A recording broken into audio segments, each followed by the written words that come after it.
अस्सलाम वालेकुम। ओके, सो आज हम एंडोक्राइनोलॉजी के नेक्स्ट चैप्टर के बारे में डिस्कस करेंगे। 27 चैप्टर है ड्रग्स इफेक्टिंग बोन मेटाबॉलिज्म। सो जो है एंडोक्राइनोलॉजी के जो बाकी जितने भी टॉपिक्स हैं वो हम डिस्कस कर चुके हैं। ये लास्ट टॉपिक है एंडोक्राइनोलॉजी का। सो आज हम इस वीडियो में इसको भी कवर कर लेंगे।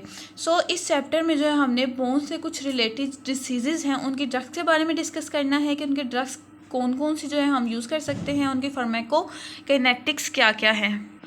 ओके, सो बोन के डिसीज़ को डिस्कस करने से पहले हमें सबसे पहले जो है वो बोन के बारे में कुछ पता होना चाहिए। उसके इम्पोर्टेंट जो पॉइंट्स हैं वो हम देख लेते हैं कि डेवलपमेंट ऑफ बोन कैसे होती है। उसके जो मेजर पॉइंट्स हैं उनको जो है ना हम क्विकली देख लेते हैं। सबसे पहले जो डेवलपमेंट ऑफ बोन है ना, इसमें 2 पॉइंट्स हैं। एक ये कि जो बोन है ना वो स्टार्ट से ही जो कैल्शियम की डिपोजिशन हो जाती है वो इसमें नहीं होती।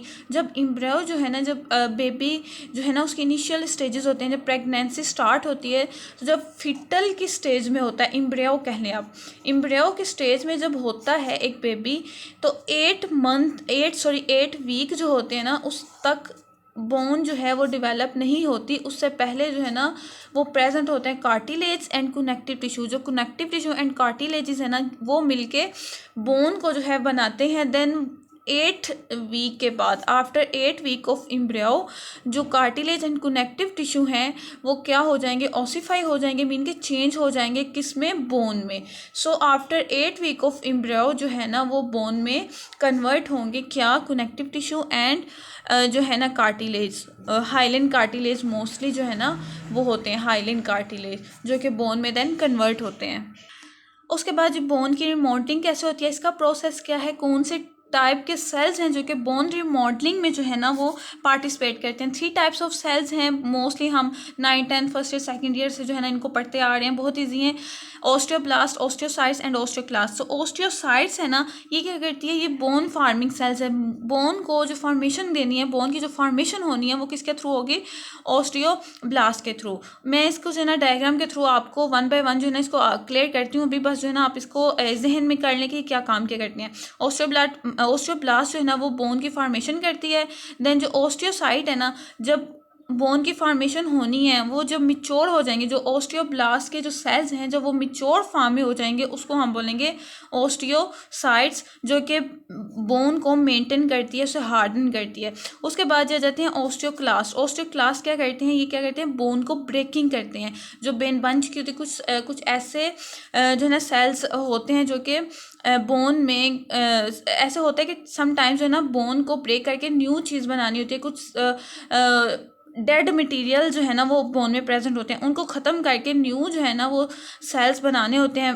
बोन की रिमॉडलिंग करनी होती है। उसके लिए जो सेल्स आते हैं ना जो ब्रेक करते हैं फर्स्ट, वो होते हैं ओस्टियोक्लास्ट। देन उससे जो न्यू बोन की फॉर्मेशन होगी वो ओस्टियोब्लास्ट करेंगे। अब इसका प्रोसीजर क्या है, हम इसको जो है ना वो डायग्राम से देख लेते हैं। सबसे पहले मैंने आपको बताया कि जो एम्ब्रियो होता है, इसका एम्ब्रियो में cartilage and connective tissue present होते हैं। उस टाइम बोन में जो है ना ये कैल्शियम डिपोजिशन, जो मुकम्मल बोन हार्डनिंग होती है वो नहीं प्रेजेंट होती। तो ये जो ऊपर वाली लेयर है ना ये है कनेक्टिव टिश्यू, या फिर आप बोल सकते हैं कि कार्टिलेज सेल्स हो सकते हैं, हाइलिन कार्टिलेज सेल्स। इनके अंदर ये वाली जो चीज़ें हैं, ये वाले जो सेल्स हैं इनको हम बोलते हैं मेसेनकाइमल सेल्स। मेसेनकाइमल सेल जो है ना इसके अंदर प्रेजेंट होते हैं। अब मेसेनकाइमल सेल्स क्या करते हैं, ये प्रोसीजर स्टार्ट करवाते हैं। ये सेल के अंदर जो कार्टिलेज जो है कनेक्टिव टिश्यूज़ हैं, इनके अंदर बिल्कुल सेंटर में ये गैदर होना शुरू हो जाते हैं। इनका क्लस्टर बनना स्टार्ट कर जाते हैं, कहते हैं जमा होना स्टार्ट हो जाते हैं। ये जब ये जमा होना स्टार्ट हो जाते हैं तो कुछ सेल जो है ना ऐसे राउंड फॉर्म की शक्ल में आ जाते हैं, जिनको हम बोलते हैं ओस्टियोब्लास्ट, जिन्होंने बोन की फॉर्मेशन करनी है। ठीक है, मेसेनकाइमल सेल्स क्या करेंगे, वो गैदर होना स्टार्ट हो जाएंगे बिल्कुल सेंटर में। जब वो गैदर होंगे तो उनको हम बोलेंगे ओस्टियोब्लास्ट। अब ये जो ओस्टियोब्लास्ट है ना ये अपने अंदर से कुछ सिक्रीशंस निकालेंगे। उन सिक्रीशंस को हम बोलते हैं ओस्टियॉइड। ये जहन में रखना है आपने, ओस्टियॉइड बहुत इंपॉर्टेंट है। अब ये ओस्टियॉइड का क्या काम है, अब ये ओस्टियॉइड है ना ये क्या करती है, जब ये रिलीज़ करता है ओस्टियोब्लास्ट ओस्टियॉइड को, तो ये सेल्स को जो है ना, जो ओस्टियोब्लास्ट के सेल्स हैं उनको अपने अंदर जो है ना वो घेर लेती है। उनको अपने अंदर जब घेर लेती है तो क्या करती है, उसके अंदर ही जो है ना वो मिच्योर होना स्टार्ट हो जाते हैं ओस्टियोब्लास्ट सेल्स। बिल्कुल जब कंप्लीट हो जाते हैं तो उनको हम बोलते हैं ओस्टियोसाइट्स। सो ये मैकेनिज्म है। सबसे पहले मिज़ेनकाइमल सेल जो है ना उन्होंने गैदर होना है सेंटर में। जब वो गैदर होंगे उसको हम बोलेंगे ओस्टियोब्लास्ट। ओस्टियोब्लास्ट सेक्रेशन जो है ना वो प्रोड्यूस करेंगे, उसको हम बोलेंगे ओस्टियोइड। अब जो ओस्टियोइड जो है ना ये ओस्टियोब्लास्ट को जो है ना वो कहते हैं ना कि झकड़ लेना किसी चीज़ को, वो करेंगे और उसी में जो है ना वो मिच्योर होंगे सेल ओस्टियोब्लास्ट के। जब वो मिच्योर हो जाएंगे तो उनको हम बोलेंगे ओस्टियोसाइट्स, वो उसकी जगह पे रिप्लेस हो जाएंगे। जब वो जो है ना ओस्टियोसाइट बन जाएंगे, ये क्या करेंगे, बोन को मेंटेन करेंगे। सो ये सिंपल सा प्रोसीजर है जो कि बोन रिमॉडलिंग में जो है ना वो यूज़ होता है। उसके बाद जी हम बात कर लेते हैं जो हमने डिसीजेज जो है ना वो डिस्कस करने हैं। आपकी बुक में 2 डिसीजेज मेंशन है, एक है ऑस्टियोप्रोसिस और सेकंड वन है ऑस्टियोपेनिया। ऑस्टियोपेनिया होता है कि बोन की डेंसिटी का लो हो जाना। सो वो जो है वो इतनी डिटेल के साथ मेंशन नहीं है। ऑस्टियोपोरोसिस जो है ना वो डिटेल के साथ मेंशन है। सो हम इसको जो है वो डिटेल के साथ करेंगे।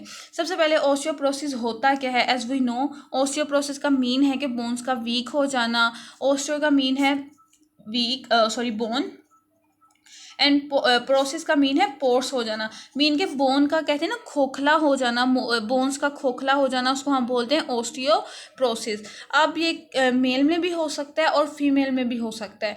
फीमेल में मोस्टली जो है ना वो होता है पोस्ट मीनोफेजल केस में। जब जो फीमेल है उसको मीनोफेज स्टार्ट हो जाता है, मीन कि उसका जो मेंस्ट्रुअल साइकिल है वो स्टॉप हो जाता है, तो उसके बाद जो है हार्मोनल चेंजेस आते हैं जिसकी वजह से जो है ऑस्टियोप्रोसिस जो है वो कॉज हो सकती है। उसके बाद जी मेल में जो है आफ्टर 50 ईयर्स के या 60 ईयर्स के जो है ना आप कह लें कि ये ऑस्टियोप्रोसिस हो सकती है। अब कुछ कॉजेज़ हैं जिसकी वजह से ऑस्टियोप्रोसिस जो है वो कॉज हो सकती है, वो हम देख लेते हैं कि कौन कौन से हैं। सबसे पहले पोस्ट मीनोफेजल फेज, जो कि मैंने अभी बताया कि मीनोफेजल फेज ऐसी फेज के जब फीमेल को जो है ना वो मेंस्ट्रुअल साइकिल आना बंद हो जाते हैं। मोस्टली ये 55 जो है ना 50 से 55 ईयर के एज में होना स्टार्ट हो जाता है। तो उस केस में जो है ना एस्ट्रोजन का लेवल कम हो जाता है, हार्मोनल चेंजेस आते हैं, तो उसकी वजह से जो है ना ऑस्टियोप्रोसिस जो है वो कॉज हो सकती है।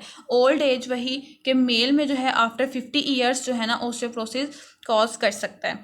उसके बाद ही आ जाता है prolonged bed rest. Prolonged bed rest में जो है ना ये होता है कि ऐसी मीन कि आप में कोई एक्सीडेंट वगैरह हो गया है या फिर कोई ऐसी कंडीशन डेवलप हो गई जिसकी वजह से आपको प्रोलॉन्ग जो है ना वो बेड रेस्ट करना पड़ रहा है। तो जब बेड रेस्ट पे होगे तो उसकी वजह से क्या होगा कि ऑस्टियोप्रोसिस कॉज हो सकती है। वो क्यों कॉज हो सकती है, क्योंकि जो है ना क्या नाम जो बोन्स की डेंसिटी वगैरह है, जो बोन का मैस है, वो सब जो है ना वो तब उन कैल्शियम वो तब अब्जॉर्व करते हैं जब मूवमेंट होगी। जब जो कोई भी पर्सन होगा वो मूवमेंट परफॉर्म करेगा स्टैंडिंग में या जब वो वॉक कर रहा है, तो अगर वो प्रोलॉन्ग बेड रेस्ट पे है तो जाहिर सी बात है वो कैल्शियम को अब्जॉर्ब नहीं कर पाएंगे। जब कैल्शियम को अब्जॉर्ब नहीं कर पाएंगे तो ऑस्टियोप्रोसिस जो है ना बोन्स का वीक होना और देन पोर्स जो है ना वो सारी डेवलप हो जाएंगी। उसके बाद ये आ जाता है एक्सेसिव यूज़ ऑफ स्टीरॉयड। अगर आप जो है वो स्टीरॉयड का बहुत ज़्यादा यूज़ कर रहे हो, 3 मंथ्स हो गए हैं, 4 मंथ्स हो गए हैं, तो उसके बाद अल्टीमेटली आपको ऑस्टियोप्रोसिस हो सकता है। उसके बाद अगर आपकी जो है ना प्रोटीन इंटेक नहीं है, प्रोटीन इंटेक बहुत कम है, तो उसकी वजह से जो है ना ये कॉज हो सकता है। अब प्रोटीन की जो है वो रिक्वायरमेंट क्यों होती है, क्योंकि जो बोन की मैट्रिक्स है, ये जहन में रखनी आपने इंपॉर्टेंट बात है, बोन की जो मैट्रिक्स है उसको बनने के लिए जो है प्रोटीन की रिक्वायरमेंट होती है। जब बॉडी में प्रोटीन का लेवल कम होगा तो जाहिर सी बात है अल्टीमेटली बोन मैट्रिक्स नहीं बन पाएगा, तो उससे अल्टीमेटली जो है ना वो ऑस्टियोप्रोसिस जो है ना वो कॉज हो सकता है। उसके बाद ये हाइपरथायरॉयड जो है ना इंडोक्राइन में ये इसका फंक्शंस है। थायराइड का लेवल जो है वो इंक्रीज़ हो जाता है हार्मोन्स की जो है ना वो इम्बैलेंस की वजह से। हाइपरथायरॉयड जब कॉज होगा तो उसकी वजह से भी ऑस्टियोप्रोसिस कॉज हो सकता है। सो उसके बाद जी अल्कोहल एंड स्मोकिंग, और जो पर्सन स्मोक करता है या बहुत ज़्यादा अल्कोहल का इंटेक करता है उस पर्सन को भी जो है ना वो एज से पहले ऑस्टियोप्रोसिस हो सकता है। सो ये कुछ काजेज़ हैं जिनके बारे में आपको पता होना चाहिए कि ऑस्टियोप्रोसिस इनकी वजह से कॉज हो सकता है। उसके बाद डायग्नोस, अगर फॉर एग्जांपल कोई पेशेंट आपके पास आता है तो आप कैसे जो है ना वो डायग्नोस करोगे कि इसको ऑस्टियोप्रोसिस है कि नहीं है। इसमें 2 मेथड है। एक सबसे पहले तो जो बोन डेंसिटी है ना वो चेक करवाते हैं, बोन डेंसिटी चेक करते हैं इसमें सबसे पहले, और सेकेंडली इसमें जो है वो डेक्सा स्कैन किया जाता है।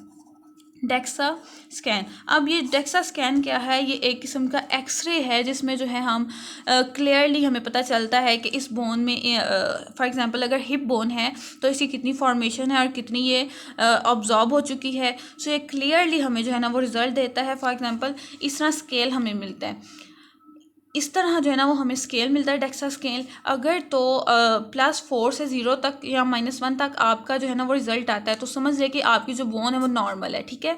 लेकिन अगर -1 से जो है ना वो -2 तक या 2.5 तक जो है ना वो आपकी जो है वो स्केल आता है तो उसका मीन है कि आपका लो बोन डेंसिटी, आपकी जो बोन की डेंसिटी है वो बहुत लो है, आपको ओस्टियोपेनिया है, ठीक है। ये क्लियर हो गया। उसके बाद अगर आपका स्केल का लेवल आता है 2.5 से इंक्रीज़ -2.5 से इंक्रीज़ आता है तो आपको ओस्टियोप्रोसिस है। और अगर -3.5 से इंक्रीज़ आता है तो इसका मीन है कि आपका ओस्टियोप्रोसिस बहुत हाई लेवल पे है। अगर आप थोड़ा सा भी जो है आपको चोट लगेगी या आप थोड़ा सा भी फॉल करेंगे तो आपकी जो बोन है वो फ्रैक्चर हो सकती है। सो ये स्केल है जो कि डेक्सा स्कैन के थ्रू आपको जो है वो पता चलता है और आप जो है ना इजीली ओस्टियोप्रोसिस को जो है ना वो आइडेंटिफाई कर सकते हो। ओके, सो अब हम इसका ट्रीटमेंट देख लेते हैं कि अगर किसी पर्सन में डायग्नोस हो गया है कि उसको ओस्टियोप्रोसिस है तो हम क्या उसका ट्रीटमेंट प्रोटोकॉल दे सकते हैं, क्या क्या हम चीज़ें कर सकते हैं। मेडिसिन जो आपने ओस्टियोप्रोसिस के पेशेंट को देनी है वो डिफरेंट टाइप्स की मेडिसिन जो आप दे सकते हैं वो है, सबसे पहले जो कैटेगरी आती है वो है बिसफास्फोनेट्स। मोस्ट इंपॉर्टेंट जो मेडिसिन यूजुअली दी जाती है वो बिसफास्फोनेट्स ही हैं। इसमें 4 जो मेडिसिन है ना वो मोस्टली दी जाती है। सबसे पहले है एलेंड्रोनेट, ठीक है, रिजिड्रोनेट, उसके बाद इबेंड्रोनेट, उसके बाद ज़ोलिड्रोनिक एसिड है। ये वाले जो फर्स्ट 2 है ना ये हम ओरल देते हैं, ठीक है, ओरल फॉर्म में। और जो इबेंड्रोनेट है ना ये हम ओरल भी दे सकते हैं प्लस हम इसको आईवी भी दे सकते हैं, ठीक है। और जो ज़ोलिड्रोनिक एसिड है ना इसको हम आईवी देते हैं। सो ये भी आपने जहन में रखना है इन मेडिसिन को। और ये डॉक्टर जो है ना वो अकॉर्डिंग टू सिचुएशन के पेशेंट की क्या सिचुएशन है वो फिर प्रिकॉशंस एंड जिस हिसाब से उसको मेडिसिन देनी है वो देता है। उसके बाद जो सेकंड हम मेडिसिन हम इसमें देते हैं वो होते हैं डिनोसोबम। अब ये जो है ना इसको आप ये भी इम्पोर्टेंट है ओस्टियोप्रोसिस में भी जो है ना इसको फर्स्ट लाइन एजेंट जो है ना वो देते हैं कहाँ पे, अगर मैंने आपको बताया ना 3.5 से जो है ना आगे को ओस्टियोप्रोसिस आपका वो शो हो कि फ्रैक्चर जो है ना आपका किसी टाइम ये हो सकता है, आपको थोड़ी सी चोट लगी है और फ्रैक्चर के चांसेस बहुत ज़्यादा हैं तो उस कंडीशन में जो है ना हम ये मेडिसिन जो है ना वो दे सकते हैं डिनोसोबम। उसके बाद जो है फ्रैक्चर जो है ना आपने इसमें जहन में रखना है। उसके बाद जो हम दे सकते हैं इसमें मेडिसिन वो है पैराथायराइड एजेंट। अच्छा, ये हम क्यों देते हैं, मैंने आपको लास्ट इसके काजेज़ में बताया है कि हाइपरथायराइड जब होता है ना तो उसकी वजह से भी ओस्टियोप्रोसिस हो सकती है क्योंकि थायराइड के लेवल इंक्रीज़ हो गया, हार्मोन्स का इम्बैलेंस हो गया। तो हार्मोन को जो है ना वो बैलेंस में लाने के लिए जो हम ये एजेंट देते हैं इसमें जो हम यूज़ करते हैं वो है टिपेराटाइड। ये हम जो है ना इंजेक्शन के फॉर्म में जो है ना ये पेशेंट को देते हैं। सो उसके बाद जो लास्ट मेडिसिन जो यूज़ की जाती है न्यूली कैल्सिटोनिन, ये जो है ना अभी कुछ अरसा ही हुआ है इसको जो है ना उन्होंने जो शो करवाया कैल्सिटोनिन। ये हम कब दे सकते हैं, ये अगर ऐसा हो कि फ्रैक्चर हो गया हो ओस्टियोप्रोसिस की वजह से तो पेनफुल कंडीशन को जो है ना वो स्टॉप करने के लिए हम कैल्सिटोनिन जो है ना वो दे सकते हैं। कि अगर किसी का फ्रैक्चर हुआ है और ओस्टियोप्रोसिस की वजह से उसको काफ़ी ज़्यादा पेन है तो पेन को स्टॉप करने के लिए हम कैल्सिटोनिन जो है ना ये मेडिसिन जो है वो यूज़ कर सकते हैं। उसके बाद अदर ट्रीटमेंट प्रोटोकॉल्स जो हैं वो क्या क्या हो सकते हैं कि इसको प्रिवेंट फैला अपने ओस्टियोप्रोसिस का जो भी पेशेंट है उसको गिरने से बचाना है, ठीक है। अगर वो गिरा तो उसका फ्रैक्चर हो सकता है, कोई भी बोन जो है ना उसकी ईजीली जो है ना वो टूट सकती है। समटाइम तो ऐसे पेशेंट्स भी आते हैं जिनको छींकने की वजह से जो है ना उनकी रिब्स फ्रैक्चर हो जाती हैं।